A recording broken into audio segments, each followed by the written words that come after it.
Assalamu alaikum. Good afternoon. Thank you, ladies and gentlemen. This is our afternoon session, and we will switch gears to cardiology. Okay. From nephrology to cardiology, and the talk today is about the paradigm change in heart failure treatment. Okay, so in the medieval time, we thought, or people when they lived there, they thought because we are living in a flat land, that there is an edge for the earth. So if we sailed with a ship, definitely at one point of time, we will reach to an edge. And if we just fell down of the cliff or of this kind of edge, then we will just be lost in the universe. And these edges were protected by God.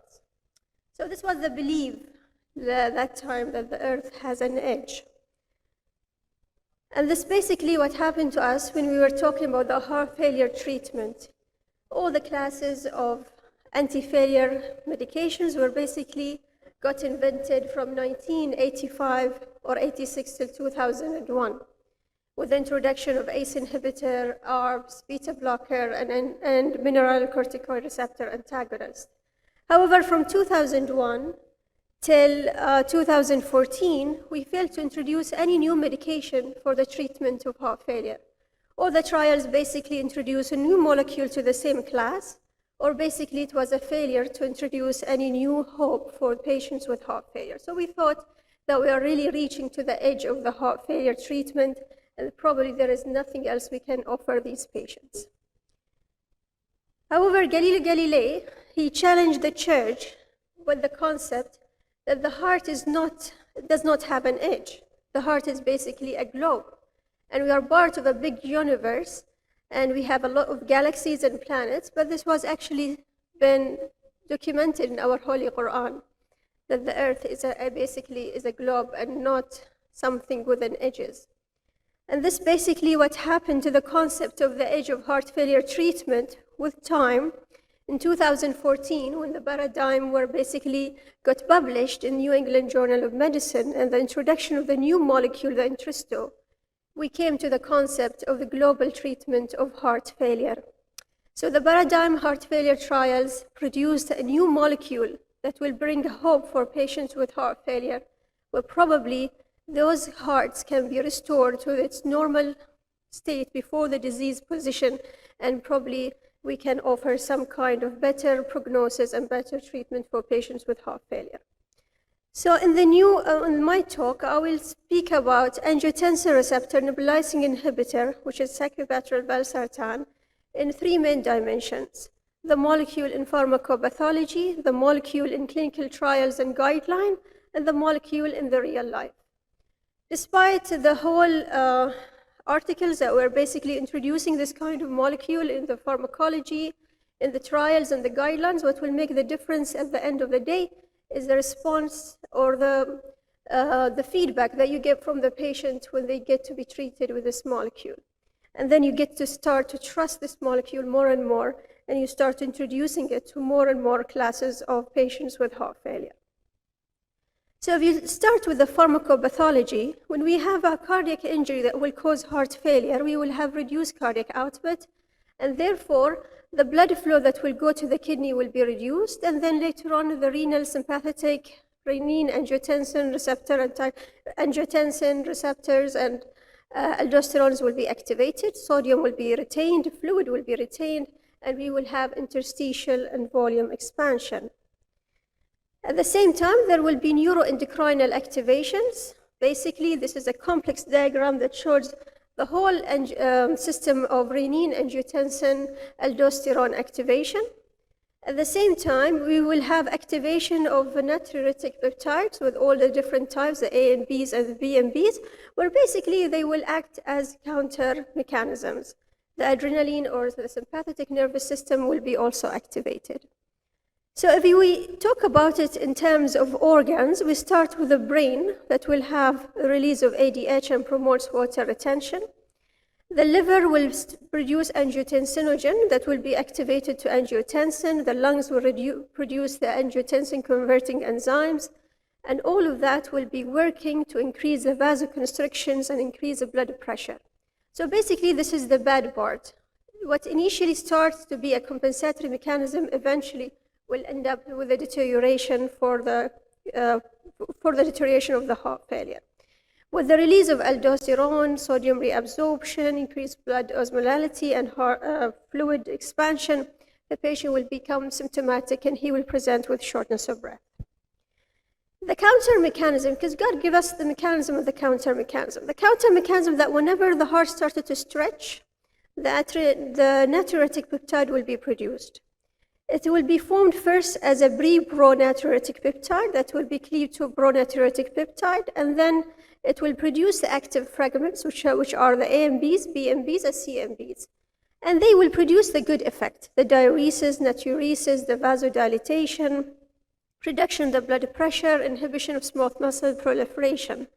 But these molecules are basically weak, and they can get to be released from the circulation or cleared by the body fluid, receptor-mediated clearance, or proteolysis by the enzymes neprilysin.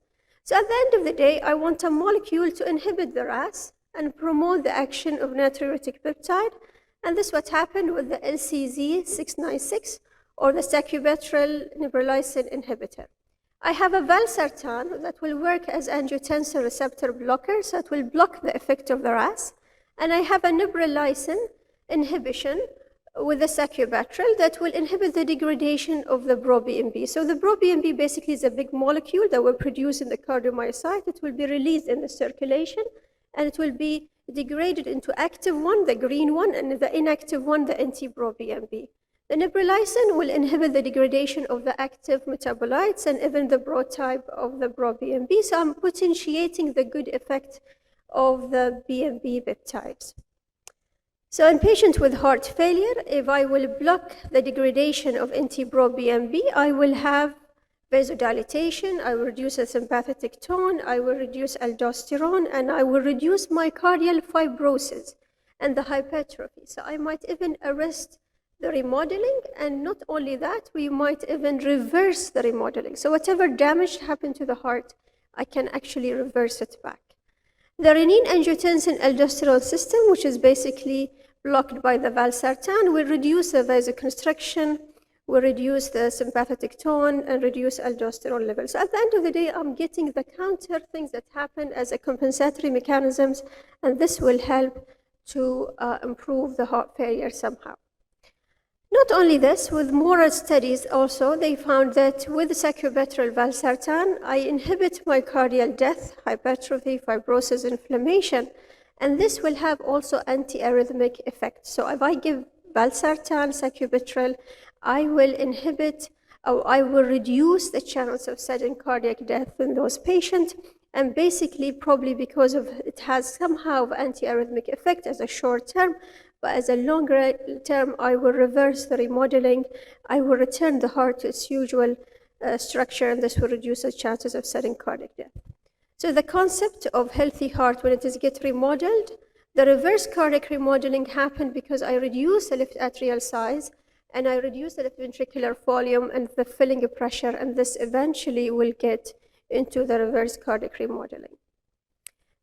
The second dimension that we'll speak about is the molecule in the clinical trials and the guidelines.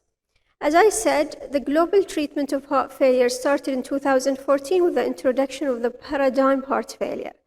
The paradigm heart failure is a comparison of angiotensin receptor neprilysin inhibition ERNI with ACE inhibition in long-term treatment of chronic heart failure with reduced ejection fraction.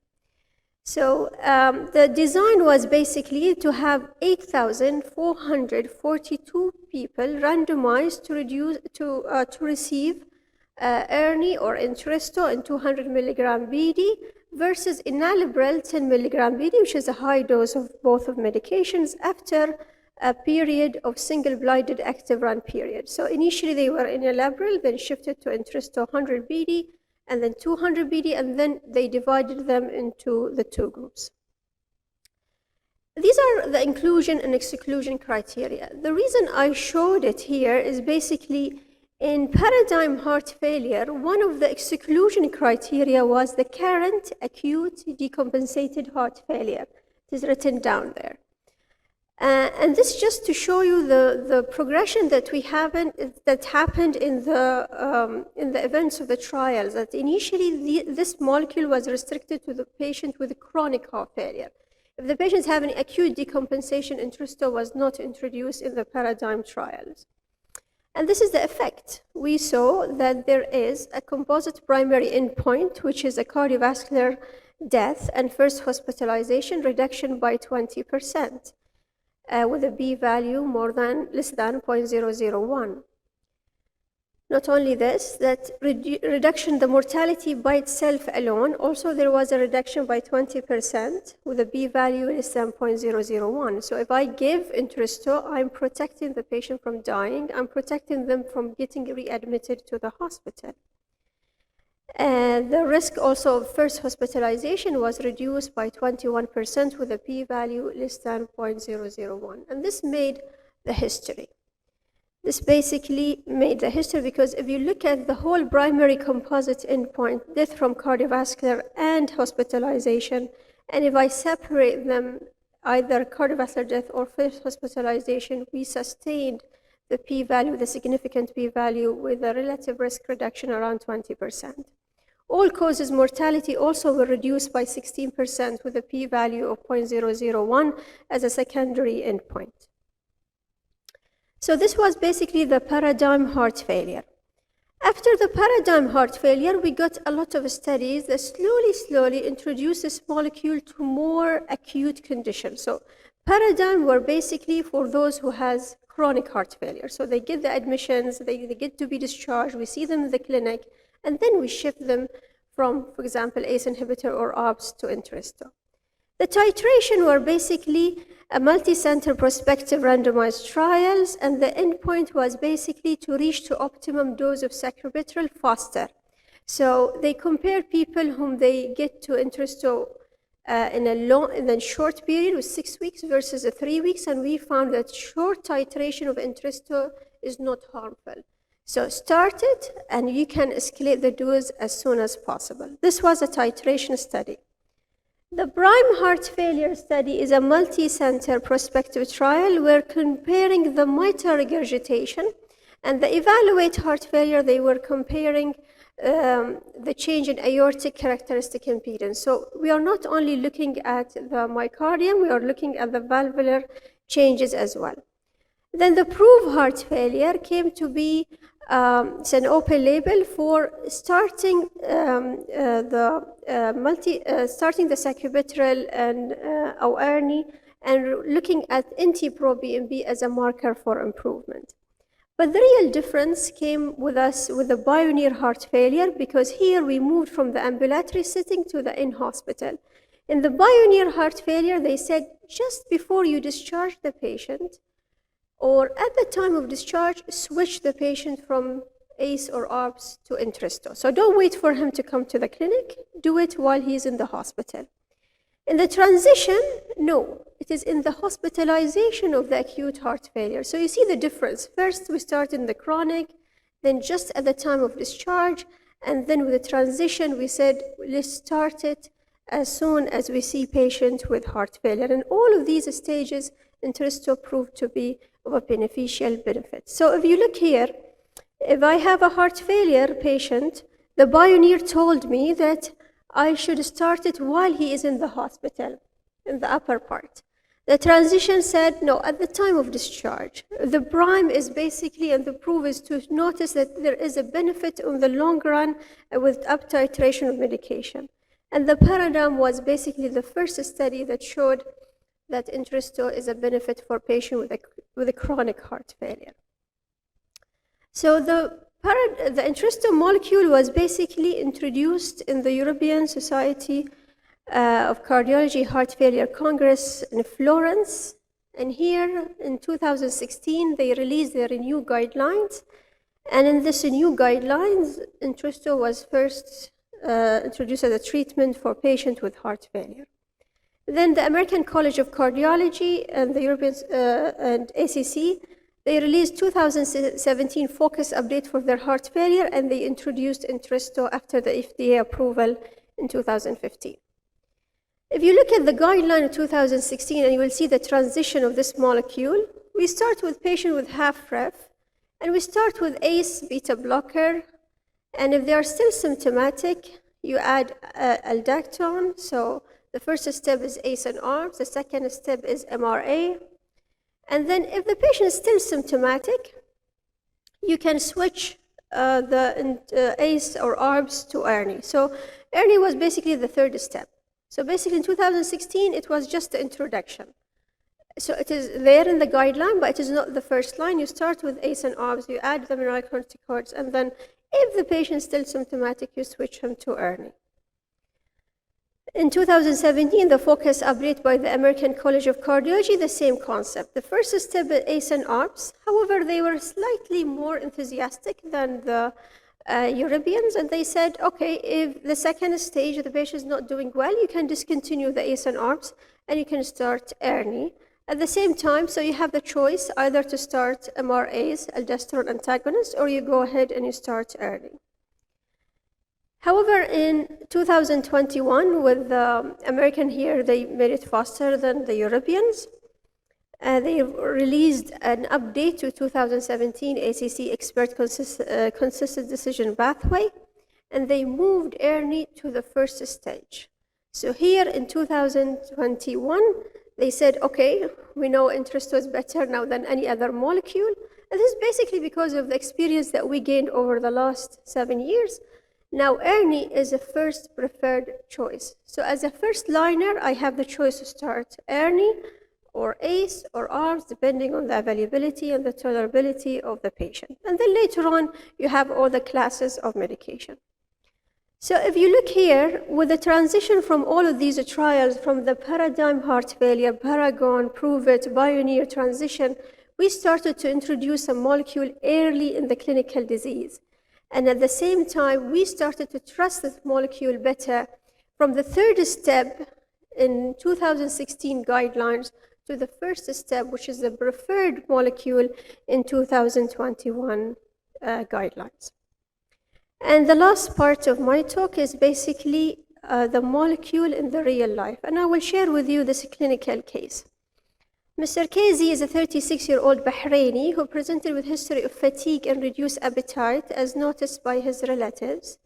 He gave history of abdominal pain along with orthopnea, exertion shortness of breath for the last 2 weeks, and he is a case of inborn error metabolism with mentally challenged or subnormal. So when he came to us, his blood pressure was slightly elevated, 150/80. He was tachycardic, 105. And he was having gallop, so S1, S2, this is 3, with bilateral basic crepitation, the picture of heart failure.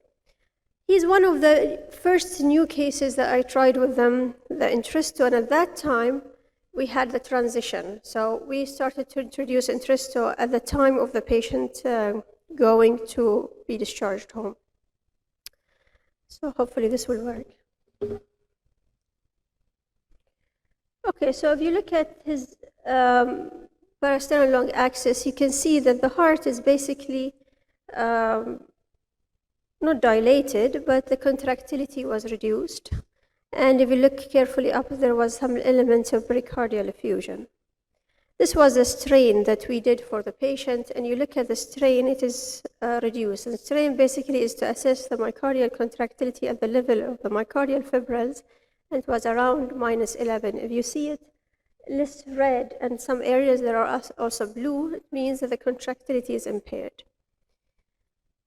So what we did for him, we kept him on Diovan 80 milligram BD with Lasix infusion. We made him daily intake output chart. We monitored the blood pressure and the heart rate, and then I added aldactone, which is spironolactone, 25 milligrams. We monitored his BMB and renal function. We switched the AV Lasix to oral, and here we switched also Diovan to Entresto 50 milligram BD. So at the time of the clinical admission, we made him go into Entresto 50. And then we discharged him on 50 milligram Entresto, aldactone, beta blockers, and Lasix oral, and we monitored him closely for 3 months, 6 months, and then we repeated his echo. This was his echo after 6 months of a treatment, and at that time he was on he was on around 100 milligram of Entresto. So you can see the contractility got better.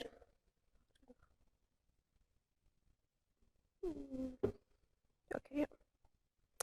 The contractility got better with Entresto 100 milligram. Sorry, the video is not working well. Okay, and we repeated also the strain for him. And look at the strain. His strain was improving from -11 to almost -15.7, which is almost -16. So the improvement was also at the level of the myocardial contractility. So this was basically one of the good cases that we used Entresto, and we were being able to reverse the remodeling and improve his contractile function. These are the classes of medication that we use, or personally, I have at least 1 or 2 patients on Entresto. We use it in case, especially with the COVID crisis and the development of cardiomyopathy post-COVID, we use Entresto and it's proven to be benefit. Of course, the most common cause of cardiomyopathy is ischemia, and also ischemia we're actually responding very well to Entresto. We have cases with familial cardiomyopathy. This patient with metabolic cardiomyopathy, of course, we do have a lot of idiopathic hypertensive, but most commonly in females. And I have at least 4 or 5 patients whom they have chemotherapy-induced cardiomyopathy. And with the use of Entresto, been able to restore their LV function and get them to continue their chemotherapy and not to interrupt their course. And hopefully, this will help them to get a recovery from their cancer. Thank you very much for your listening.